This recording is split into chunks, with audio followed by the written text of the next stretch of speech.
इसमें से राजवीर बड़ा है कि मुस्कान बड़ी है? मुस्कान। कौन बड़ा है? मुस्कान। मुस्कान। और छोटा कौन है? राजवीर। कौन है? राजवीर। राजवीर। गुड बेटा। चलो अब इन उंगलियों में से ऋषि बताओ कौन सी उंगली बड़ी है?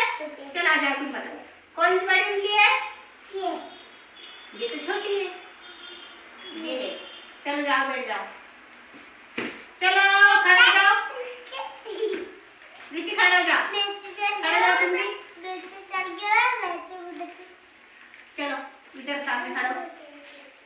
चलो इसमें से बता ऋषि छोटा है कि बड़ा है? छोटा। ऋषि कैसा है? छोटा। और ये बड़ी। दिव्या क्या है? बड़ी। बड़ी है ना। अब ये छोटा है कि ये छोटा है? बताओ कौन सा छोटा है? ये वाला छोटा है कि ये छोटा है? बता सब अपने अपने हाथों से। ये छोटा है कि ये बड़ा है? ये छोटा। ये तो छोटा है